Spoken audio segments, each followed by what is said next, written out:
Saludos cordiales, quien les habla, Sandra Mercado, docente ordinario de la Universidad Pedagógica Experimental Libertador en su Instituto de Mejoramiento Profesional de Magisterio, Extensión Académica Barinas. Hoy abordaremos un tema central de la unidad curricular, Fundamentos Teóricos de la Innovación en Educación, denominado resultados planificados y no planificados de la innovación en educación. Esto como parte de una estrategia que se adelanta desde la Coordinación Local de Investigación de Investigación y Posgrado para fortalecer las competencias y la formación de sus estudiantes, específicamente en el programa de maestría en innovaciones educativas. Vamos a dar inicio con una revisión de lo que es la innovación educativa. Innovar es transformación, es cambio, es transformar el contexto. Puede ser a nivel de estrategia, a nivel de currículo, hay diversidad de ámbitos para innovar en educación. La UNESCO la define como un acto deliberado y planificado de solucionar problemas que apuntan a mejorar la calidad en los aprendizajes de los estudiantes, superando para esto pues ese paradigma tradicional que implica trascender el conocimiento academicista y pasar de ser un estudiante pasivo a una concepción donde el aprendizaje es entrar en acción y construir el aprendizaje entre todos los involucrados. Desde esta percepción, la UNESCO nos presenta la innovación educativa como la vía para formar personas creativas, de pensamiento crítico, adaptables, con una capacidad para trabajar en equipo, con competencias comunicativas que propician la resolución de problemas. Es el medio para lograr la transformación significativa en los procesos educativos.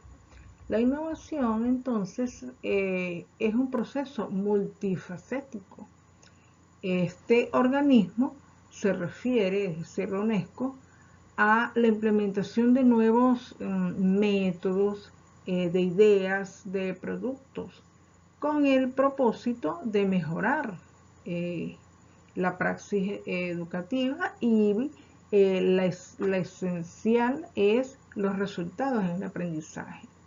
También Fulán la define como un cambio significativo y sostenible en la práctica educativa que se traduce en mejoras evidentes en el rendimiento estudiantil. Por su parte, la Organización para la Cooperación y Desarrollo Económico, OCDE, resalta que la innovación educativa implica una introducción de prácticas nuevas y mejoradas que responden pues a las necesidades cambiantes del entorno educativo. De esta manera pues se promueve una enseñanza más eficaz y adaptada a las demandas cambiantes de nuestra sociedad.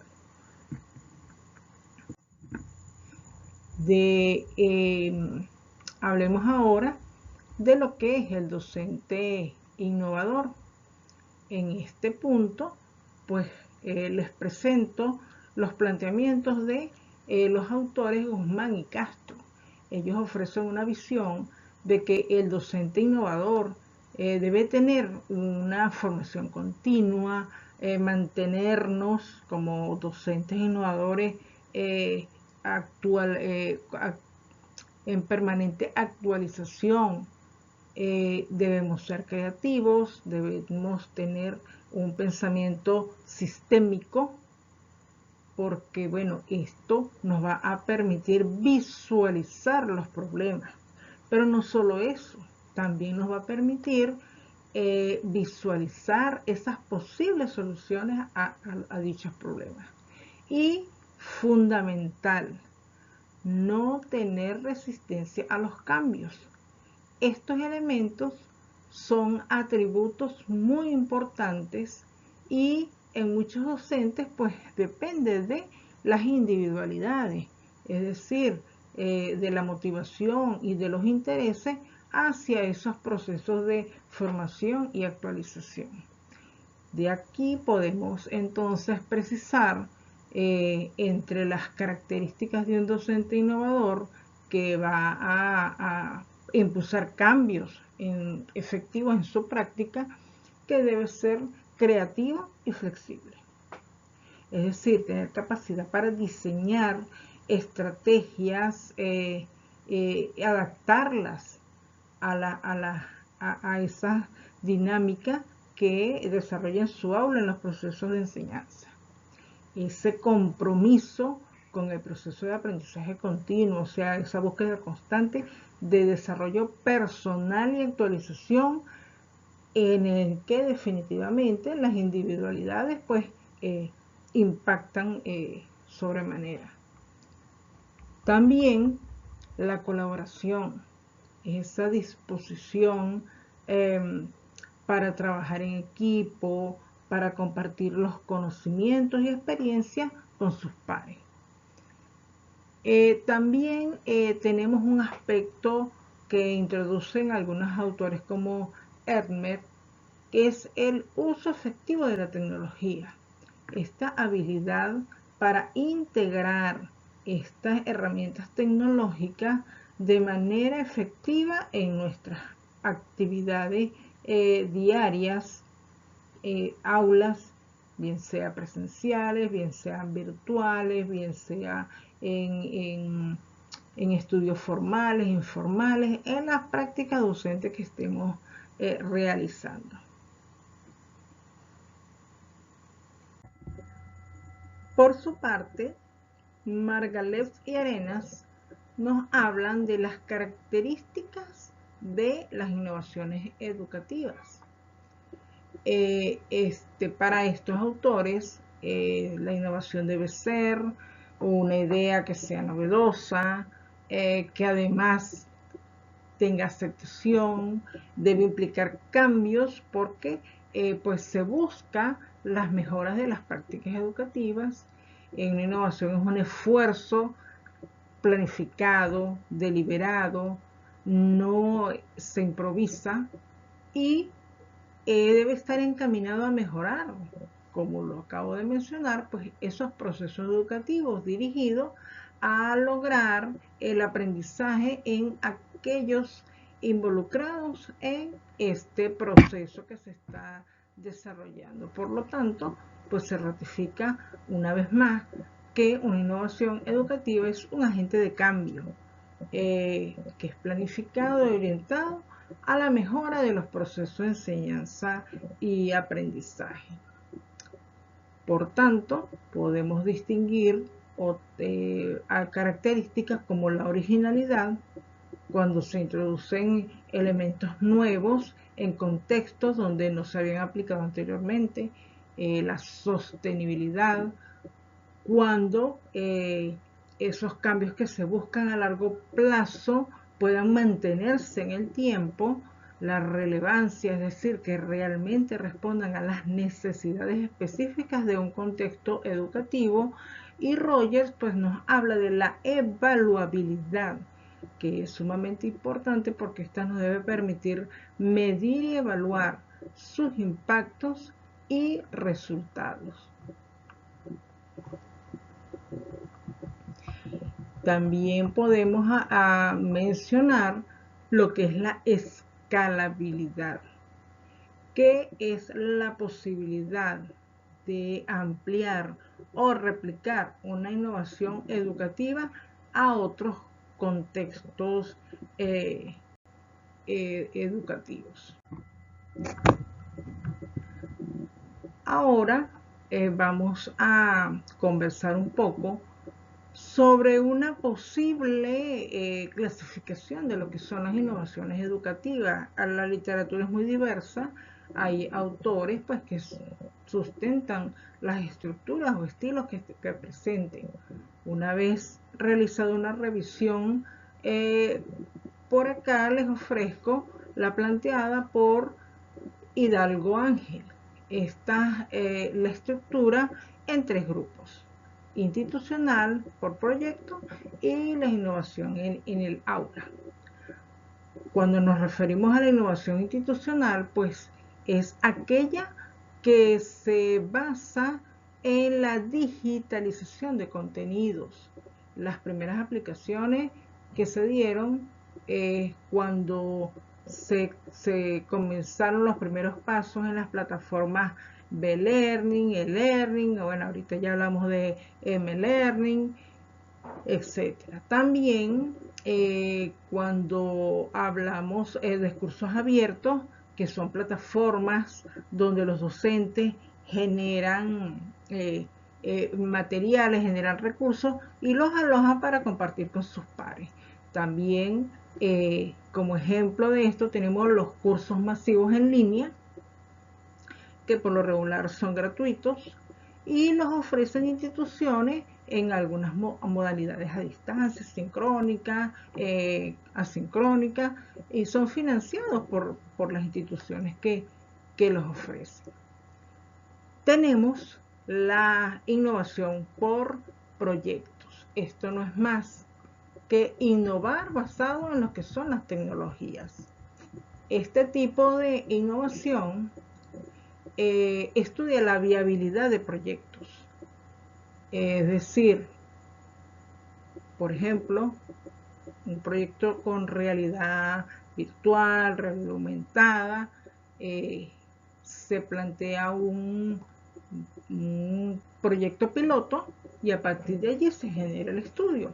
Este tipo de innovación pues representa un costo porque implica una plataforma tecnológica, una serie de elementos que se requieren. Ello pues sugiere una posible alianza con instituciones que aporten la parte tecnológica para entonces poder desarrollar, por ejemplo, los proyectos de robótica que ahora pues están muy en boga en las instituciones educativas, pudieran ser un ejemplo de ello.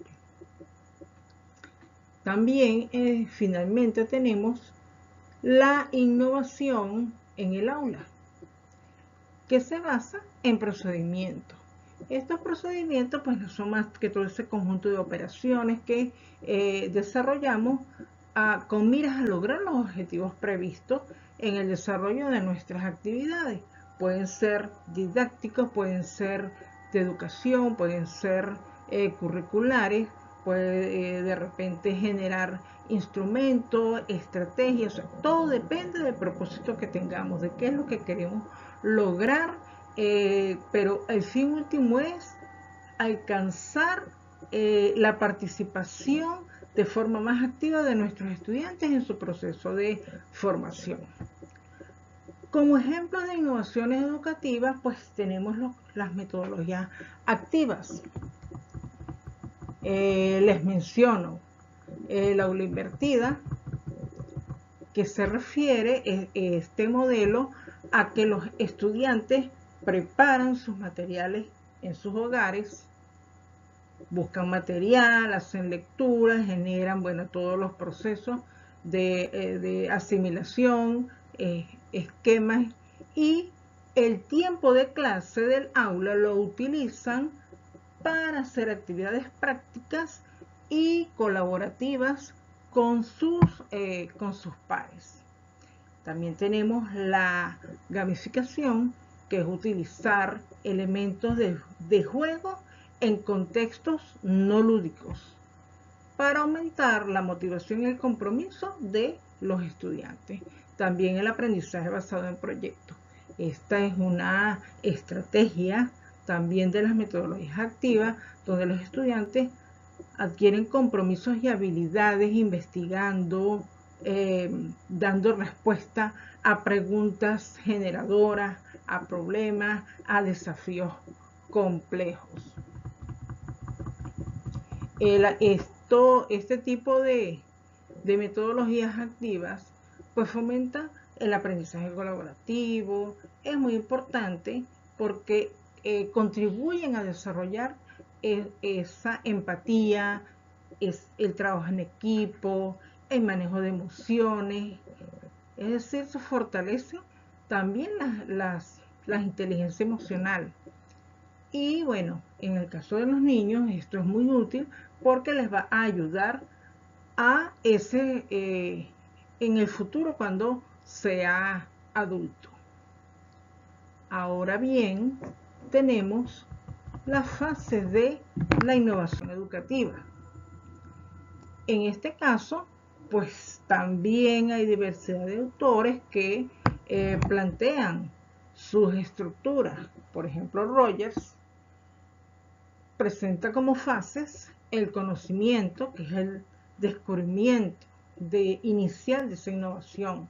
Luego la persuasión, que es la formación de una actitud favorable o desfavorable hacia esa innovación. La decisión es el compromiso que asumo para adoptarla o para rechazar esa idea. Y la implementación es cuando la uso, cuando pongo en práctica dicha innovación. Y finalmente la confirmación, que no es más que la evaluación y el refuerzo de la decisión para tomar la decisión final. Esa última fase va a permitir ya esa toma de decisiones. También está Fulan, quien añade la implementación efectiva de la innovación. Para él también implica una fase de inicio, movilización, la realización y el sostenimiento para asegurar un cambio profundo y realmente duradero. Ahora les presento yo acá, una vez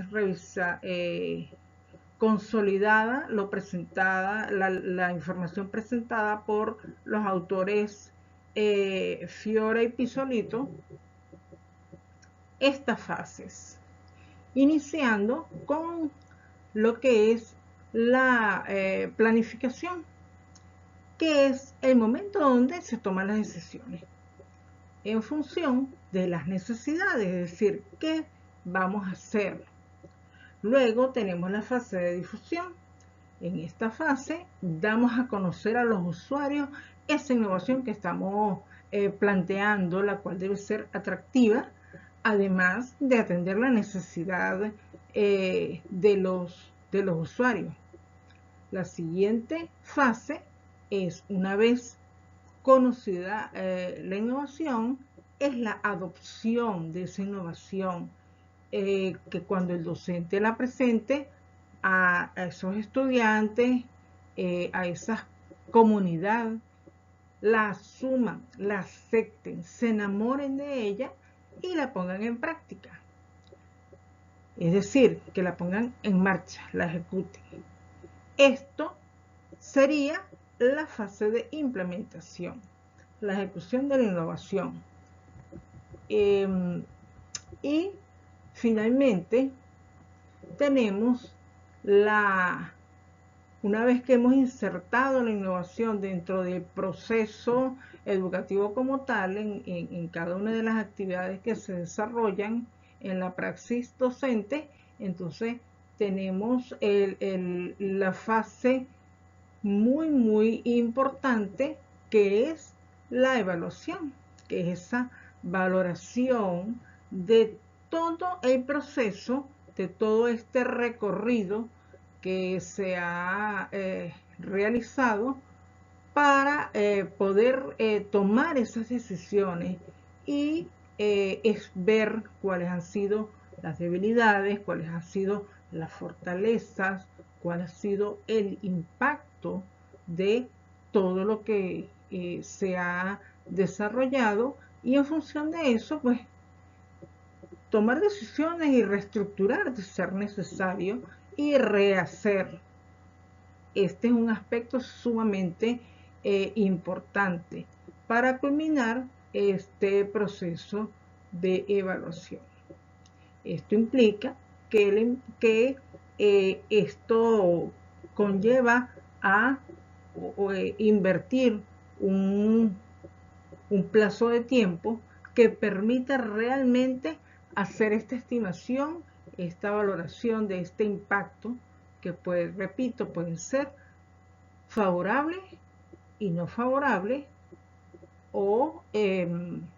y estimar cómo la afecta, positivo o negativamente, y en función de ello, pues tomar decisiones, asumir los correctivos apropiados o adecuados para pues optimizar la puesta en práctica de esta innovación educativa.